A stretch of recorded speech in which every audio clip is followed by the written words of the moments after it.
dikabulkan itu karena Yesus atau karena siapa, Kak? Ya pastinya Tuhan, kan Tuhan mereka memanggil masing-masing sebutannya, tapi kan memang Tuhan itu Maha Esa. Oke. Nah, orang mengenal dengan sebutan masing-masing. Oke, ketika doa seorang Hindu dikabulkan itu karena Yesus atau karena Brahmana? Ya karena imannya, karena dia mempercayai Tuhan itu, dia jadi menurut imannya dia. Oh, berarti Yesus belum tentu kebenaran yang totalitas dong? Dia kebenaran, Kak, dan bahkan dia itu tanpa orang mengenal dia pun dia tetap ada orang yang meminta kepada nama Tuhan itu pun diberikan. Oke. Kan menyebut Tuhan. Haleluya, haleluya, haleluya. Assalamualaikum warahmatullahi. Salam Aki. Aku kabarkan Injil keselamatan. Bapak Ibu Tuhan, ketemu lagi dengan saya Evangelis Avraham Effendi Usman. Bagaimana kabar Bapak Ibu semua? Tentu luar biasa. Yes, wow. Kita itu sangat istimewa. Nah, saudaraku para pencinta Injil Habagen, saya ingin mengajak kita semuanya untuk menyaksikan sebuah cuplikan video di mana Al-Mantiki namanya ke Arab-Araban Bapak Ibu ya. Al-Mantiki, tapi orangnya Arab maklum. Tiap hari kerjaannya mengulik-ngulik Alkitab ya, mencari kesalahan Alkitab. Tiap hari kerjaannya itu mencari lawan supaya ada orang yang naik ke komalnya, khususnya orang Kristen, untuk ditanyakan. Dan jawabannya harus sesuai dengan apa yang dia harapkan. Tetapi Bapak Ibu, kali ini dia mendapatkan lawan yang lebih hebat daripada dia dalam hal bernalar, dalam hal berbicara, dan di dalam hal menyingkapi terhadap apa yang ditanyakan oleh Daman Al-Mantiki. Saudaraku, bagaimana jalannya diskusi ini? Mari kita sama-sama lihat, sama-sama perhatikan, dan sama-sama mendengar. Siapa yang bertelinga hendaklah mendengar, dan nanti saudara yang akan menilai mana yang baik dan mana yang bla bla bla bla bla bla. Ya. Silakan tulis di kolom komentar dan mari pergunakan komentar kita dengan bijak nantinya. Dan sebelumnya tempatkan dulu hati dan pikiran kita di tempat yang netral. Jangan belum apa-apa kita sudah menjustis, jangan belum apa-apa kita sudah menghina, mengolok-olok, mencaci maki, menertawakan. Itu tidak boleh. Kita biasakan dulu mendengar, melihat, menyaksikan. Baru nanti kita ambil keputusan. Mana yang baik dan mana yang harus kita tinggalkan. Ayo kita saksikan sama-sama. Pernah kalah debat sama Adis TV, kali ini dibuat kalah. Dari Murtadin di Komal sendiri. Berbeda, Kak, berbeda. Itu pengalaman pribadi itu berbeda. Dia seperti kakak kan selalu setiap hari menyembah Allah ada ya. Orang Hindu berdoa, ketika berdoa dikabulkan itu karena Yesus atau karena siapa, Kak? Ya pastinya Tuhan, kan Tuhan mereka memanggil masing-masing sebutannya, tapi kan memang Tuhan itu Maha Esa. Oke. Nah, orang mengenal dengan sebutan masing-masing. Oke, ketika doa seorang Hindu dikabulkan itu karena Yesus atau karena Brahmana? Ya karena imannya, karena dia mempercayai Tuhan itu, dia jadi menurut imannya dia. Oh, berarti Yesus belum tentu kebenaran yang totalitas dong?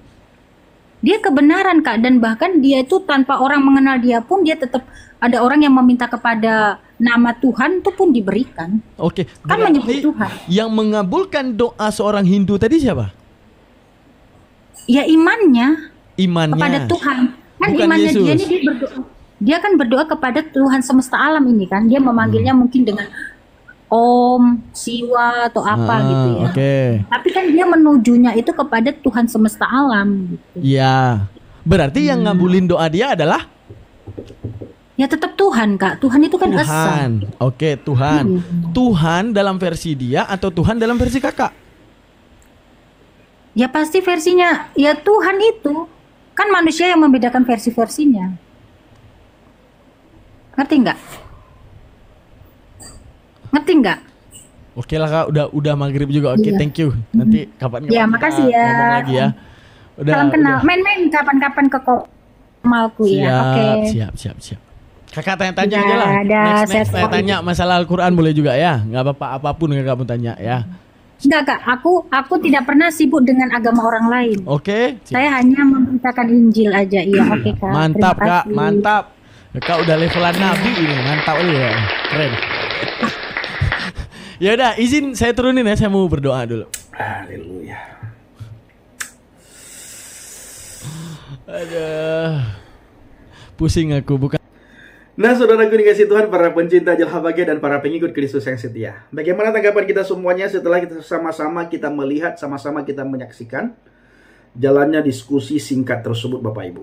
Nah, itu saya ambil poinnya saja, Bapak Ibu ya. Di mana ada Murtadin yang naik ke Komal Daman Al-Mantiki. Dan Daman Al-Mantiki, Bapak Ibu, beberapa waktu yang lalu dia pernah diskusi dengan saudara kita Edis TV dan habis dihajar oleh Bang Edis TV. Sehingga dia mengakui apa yang ditanyakan oleh Bang Edis TV. Apa yang disampaikan oleh Bang Edis TV. Semua dia akui. Sampai-sampai dia disidang oleh teman-teman seimannya. Disidang oleh teman seakidahnya. Disidang oleh para polemikus. Karena mengiyakan semuanya apa yang ditanyakan dan apa yang disampaikan oleh Bang Edis TV. Ya, beda level Bapak Ibu. Ya, yang satu dipimpin Roh Kudus, yang satu dipimpin oleh roh kegelapan. Ya, pasti beda level, saudaraku. Bagaikan langit dan bumi. Bang Edis TV dipimpin oleh roh kebenaran, Bapak Ibu. Sehingga semua yang dia sampaikan itu berdasarkan data-data. Bukan berdasarkan pikiran dia, tetapi berdasarkan data. Lalu dia renungkan data itu, baru setelah itu dia tanyakan kepada lawan bicaranya. Nah, si Daman Al-Mantiki ini, saudara, ingin mencoba mengambil gaya daripada Bang Edis TV. Ya, tidak bisa. Ya, tidak mampu dia. Tidak mampu dia mengolah, saudaraku. Kenapa? Karena dia bukan dipimpin oleh roh kebenaran, tetapi dipimpin oleh roh kegelapan. Orang yang dipimpin oleh roh kegelapan, saudaraku, hidupnya itu selalu mencari kesalahan Alkitab. Selalu mencari kesalahan orang yang beriman.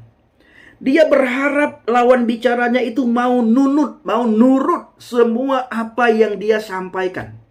Nah, kita lihat tadi bagaimana seorang murtadin yang dipimpin oleh Roh Kudus begitu tenang ketika menjawab poin demi poin yang diajukan, yang ditanyakan oleh Daman Al-Mantiki. Dia tidak terprovokasi, saudaraku. Sampai-sampai Daman Al-Mantiki pusing, saudaraku. Di akhir video, Daman Al-Mantiki pusing. Kenapa pusing? Kan tidak sesuai dengan keinginannya. Ya pasti, saudaraku, teman-temannya yang menonton, yang seakidah, apalagi para polemikus, itu dia dihujat lagi, Bapak Ibu. Inilah, saudaraku ya, apabila selalu mencari cara bagaimana Alkitab bisa dihina, Alkitab bisa diolok-olok, Alkitab bisa dipermalukan. Nah, kita lihat tadi ya. Nah, saudaraku, kita juga melihat bagaimana Al-Mantiki bertanya kepada Murtadin tadi dan meminta kepada Murtadin tadi supaya menanyakan tentang iman dia, tentang kitab dia. Nah, lagi-lagi Bapak Ibu, jawaban daripada Murtadin tersebut itu sangat membuat saya angkat jempol.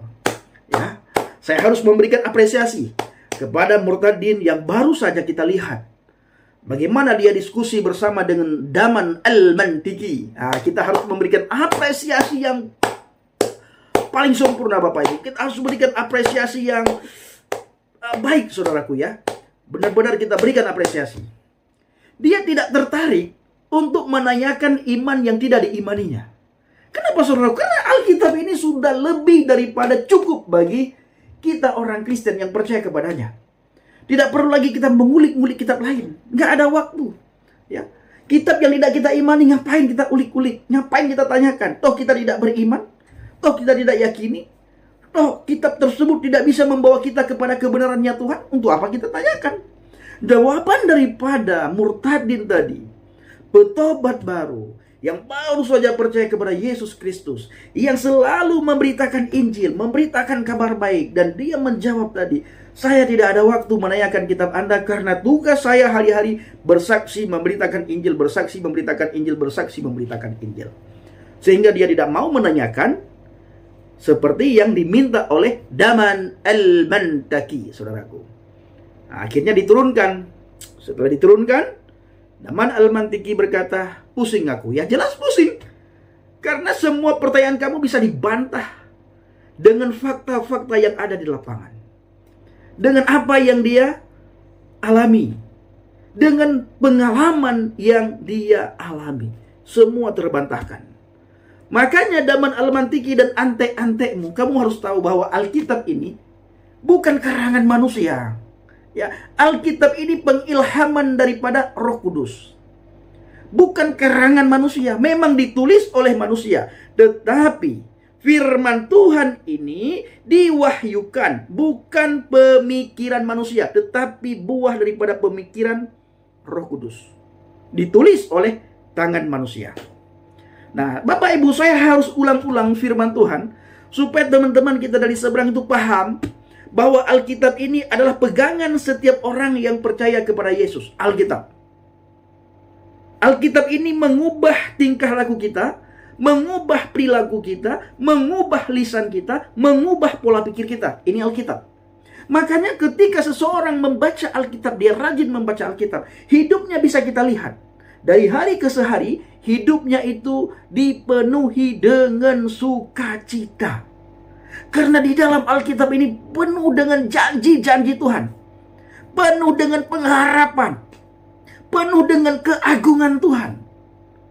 Maka tidak ada orang ketika membaca Alkitab, orang tersebut masih merasa khawatir, masih gelisah, masih takut. Enggak ada. Karena ada pengharapan yang terkandung di dalam Alkitab yang diberikan kepada setiap orang yang percaya dan membaca Alkitab. Orang itu dipuaskan. Orang itu dihiburkan. Orang tersebut dikuatkan. Maka di dalam 2 Timotius 3 ayat 16 dan ayat 17 yang hari-hari ini selalu saya dengungkan, saya ulang-ulang kepada kita semuanya. Menjelaskan bahwa kitab suci bermanfaat untuk mengajar, menyatakan kesalahan, memperbaiki kelakuan, dan mendidik dalam kebenaran, sehingga orang percaya dapat diperlengkapi untuk setiap perbuatan baik. Wow. Luar biasa, saudaraku. Ya, luar biasa. Jadi saudaraku, Roh Kudus membimbing para penulis Alkitab untuk menuliskan apa yang Tuhan ingin mereka sampaikan.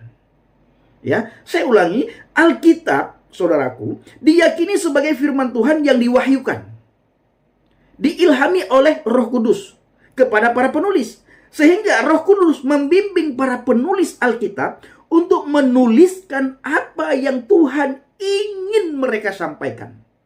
Ini, saya ulangi sekali lagi Bapak Ibu ya. Roh Kudus membimbing para penulis Alkitab untuk menuliskan apa yang Tuhan ingin mereka sampaikan. Jadi bukan keinginan para penulis. Makanya antara ayat yang satu dengan ayat yang lain itu tidak ada bertentangan. Kenapa saudara? Karena bukan buah daripada pemikiran para penulis. Roh Kudus yang membimbing para penulis, apa yang Tuhan ingin supaya para penulis sampaikan kepada umat manusia, itulah yang ditulis. Bukan karya manusia, bukan pemikiran manusia, tetapi karya Elohim, karya Tuhan, buah pemikiran Tuhan. Ini saudaraku, jadi luar biasa Alkitab ini. Ya, luar biasa Alkitab Bapak Ibu. Ya, kita lihat tadi Murtadin, petobat baru, ketika Daman Almantaki meminta supaya tanyakan tentang kitab saya akan jawab. Tidak mau dia tanyakan. Bapak Ibu, dalam Efesus 4 ayat 22 dan ayat 24.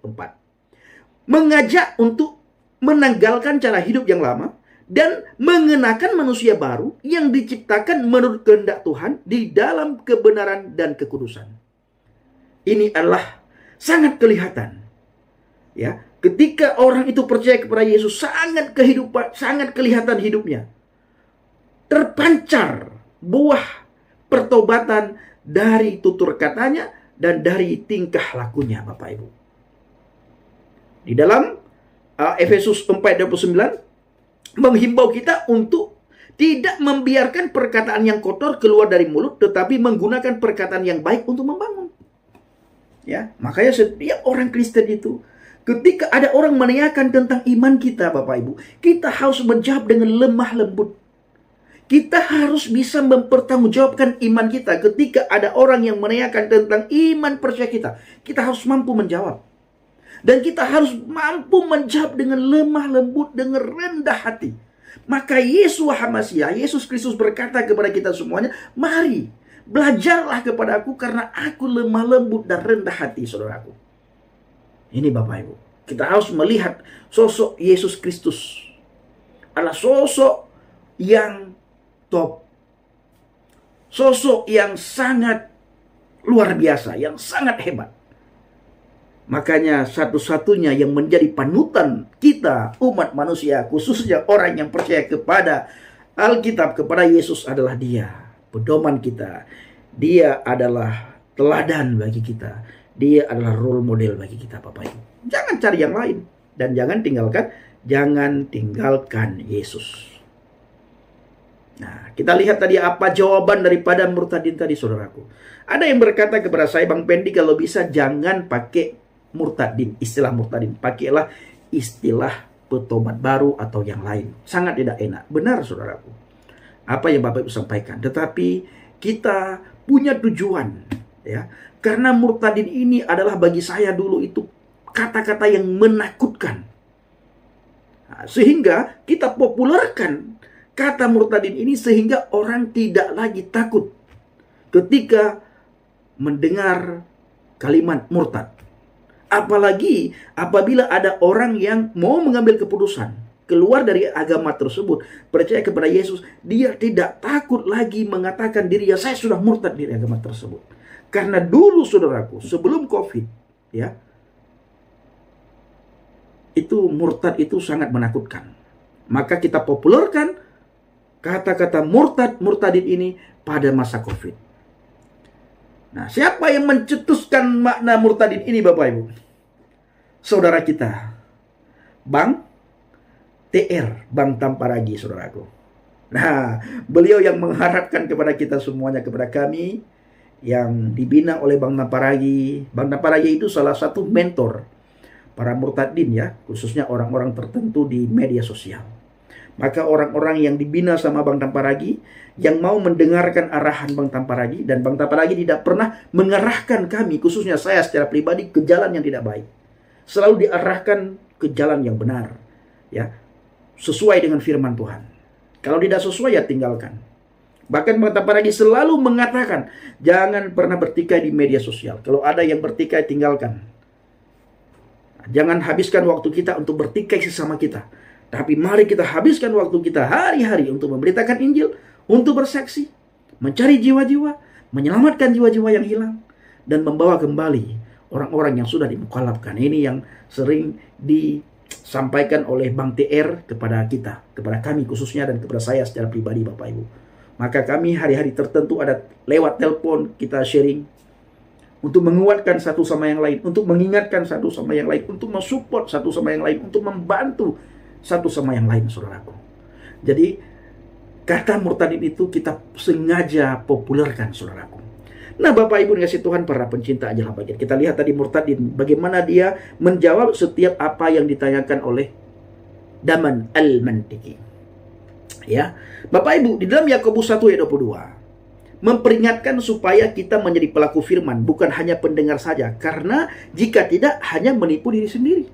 Maka Alkitab ini tidak pernah ada satu ayat pun yang kita dapatkan menyuruh kita untuk menghafal. Alkitab selalu mengajarkan kepada kita membaca, merenungkan, dan melakukan. Baca, renungkan, lakukan, dengarkan. Nah, ini kita harus menjadi pelaku firman, kita harus menjadi pendengar, kita harus menjadi pembaca firman, dan kita harus menjadi perenung firman. Setelah kita baca, kita renungkan, lalu kita lakukan. Dan kita harus pergunakan telinga kita sebaik mungkin untuk mendengarkan setiap firman Tuhan. Ini saudaraku. Nah, jadi Bapak Ibu dikasih Tuhan, para pencinta ajaran bahagia dan para pengikut Kristus yang setia. Fungsi Alkitab apa sih? Ini yang harus didengar oleh Daman Al-Mantiki dan antek-anteknya dan CS-nya, Bapak Ibu, dan para polemikus yang selalu mencari kesalahan Alkitab. Fungsi Alkitab yang diilhami bermanfaat untuk mengajar. Sebagaimana yang tertulis di dalam 2 Timotius 3 ayat 16 dan ayat yang ke-17. Bermanfaat untuk mengajar, bermanfaat untuk menegur, bermanfaat untuk memperbaiki dan mendidik manusia dalam kebenaran. Inilah fungsi daripada Alkitab. Maka tidak ada satupun manusia yang jahat setelah membaca Alkitab. Semakin dia perdalam Alkitab, semakin baik tingkah lakunya, semakin baik tutur katanya, dan semakin baik hidupnya, dan semakin terarah kehidupannya. Hari-hari ini Bapak Ibu, saya sering sekali sharing dengan keluarga saya yang ada di Aceh lewat telepon. Saya selalu berbicara tentang perubahan hidup setelah saya menjadi orang Kristen. Tapi lagi-lagi Bapak Ibu, kadang-kadang mereka berpikir perubahan hidup saya kaya, ya. Saya kejar-kejar dunia, padahal Bapak Ibu tahu sendiri. Kaya apanya? Rumah sampai hari ini masih kontrak. 1 tahun di sini, pindah lagi tahun berikutnya ke daerah lain lagi, pindah lagi. Belum mampu untuk kita beli. Nah, tetapi kita diberikan anugerah oleh Tuhan untuk menikmati berkat. Entah dari mana saja. Setiap saya pergi pelayanan, ada saja yang memberi berkat untuk penginjilan. Itu semua Tuhan gerakkan Bapak Ibu, para subscriber. Saya sangat mengucapkan terima kasih. Saya sering berkata, lihat kehidupan saya. Tidak pernah saya kemari, saya bilang. Selalu ke daerah dan ke pedalaman. Itu saya ceritakan kepada teman-teman dan kepada keluarga di Aceh, saudaraku. Dan kalau kalian berkata bahwa saya cari dunia, tidak ada mobil mewah yang saya naik. Ya, tidak ada kendaraan saya. Tidak ada ini saya, tidak ada itu saya. Tapi kami tidak pernah mengeluh. Karena semua Tuhan cukupkan. Bahkan Tuhan berikan kelimpahan sekalipun tidak banyak harta. Tuhan berikan kelimpahan. Karena orang yang berada di dalam Tuhan, hidupnya selalu dipenuhi dengan sukacita. Tidak pernah mengeluh. Nah ini, saya sering bicarakan itu Bapak Ibu. Saya berdoa secara diam-diam supaya teman, sahabat, kerabat saya, keluarga saya dijamah Tuhan. Itu doa saya. Dan puji Tuhan, saya sudah diterima sebagai anak oleh mama saya, oleh keluarga, sudah diterima sebagai keluarga, sekalipun belum bertemu Bapak Ibu. Tapi ini semua berkat doa kita semuanya, dan berkat kesabaran di dalam menjalani kehidupan bersama dengan Tuhan. Sabar. Sehingga buah daripada kesabaran, buah daripada pertobatan,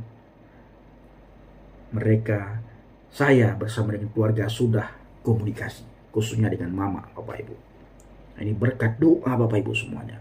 Dan saya sangat percaya kisah para rasul itu akan tergenapi. Suatu orang bertobat, seluruh isi rumahnya diselamatkan. Dan mereka melihat buah pertobatan saya hari-hari Bapak Ibu. Saya selalu mengajarkan supaya tetap berbuat baik, jangan berpikir yang negatif, jangan berburuk sangka. Sehingga mereka bertanya, kok di dalam kekristenan ada seperti itu? Itu kan ajaran kami. Ya. Karena Bapak Ibu orang tidak tahu, ya. Kami ini Bapak Ibu dimasukin roh kegelapan, saudaraku. Diajarkan bahwa kekristenan itu jahat. Orang Kristen itu tidak baik, orang Kristen itu jahat, bla bla bla bla bla bla dan bla bla bla bla bla. Nah, sehingga ketika sharing, ketika bicara, terbuka. Saya juga begitu, saya tidak pernah tertarik untuk membahas kitab kalian. Kalian mau bertanya, saya jawab. Kalau kalian terima, puji Tuhan. Nggak terima, no problem. Tidak ada pemaksaan. Di dalam saya menyampaikan apa yang perlu saya sampaikan karena sudah kamu tanyakan.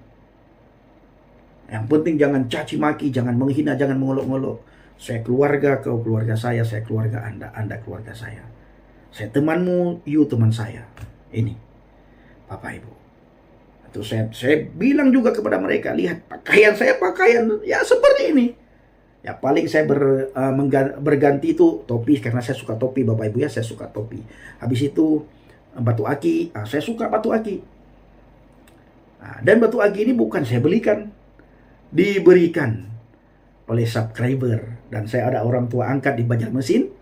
Nah ini diberikan oleh orang tua angkat yang ada di Banjarmasin Bapak Ibu. Ini batu aki ini. Nah, ini ada juga ini kecubung, ya, kecubung ungu. Nah, ini ada juga yellow sapphire. Jadi semua pemberian orang inilah di dalam Tuhan. Ada saja berkat. Ada saja. Makanya firman Tuhan berkata setiap pekerja berhak mendapatkan upah. Apalagi kita bekerja di ladang Tuhan Bapak Ibu. Kita bekerja pada manusia saja diberikan upah. Tergantung pekerjaan yang kita lakukan. Apalagi kita bekerja di ladang Tuhan. Sudah pasti kita dapat upah dari Tuhan. Tuhan akan menggerakkan si A, si B, si C. Tuhan akan menggerakkan para subscriber. Tuhan akan menggerakkan Bapak Ibu untuk membantu pelayanan saya, untuk mensupport saya dalam pelayanan, untuk memberkati saya dalam penginjilan. Selalu Bapak Ibu. Nah, dan Bapak Ibu, pertengahan bulan Agustus ini ya, saya kembali penginjilan bersama dengan Bang JDP, Bang Jamal Dodi Pasaribu, dan puji Tuhan Bang Jamal sudah sehat Bapak Ibu ya. Dan nanti ketika ketemu, saya akan buat video bersama dengan beliau. Dan Bapak Ibu melihat apa yang menjadi kesaksian beliau, nanti Bapak Ibu akan saksikan, Bapak Ibu akan lihat. Nah, jadi tanggal, saya tidak perlu sebutkan tanggal, pertengahan bulan ini saya bersama dengan Bang JDP kembali penginjilan. Bapak Ibu doakan, Bapak Ibu dukung agar lewat pelayanan kita banyak orang dikuatkan, banyak orang mendengarkan kabar baik, kabar sukacita, dan mereka yang sudah undur hadapan Tuhan, mereka kembali kepada Tuhan. Mereka yang sudah dimukalapkan, mereka bisa menemukan kembali jalan yang benar. Terima kasih. Shalom alaikum bishim hamasyah. Salam aki. Aku kabarkan Injil keselamatan. Bapak Yahweh bishim Adonai Yesus hamasyah. Waruah Kudus memberkati kita semua. Haleluya. Amin. Salam murtadin. Terima kasih.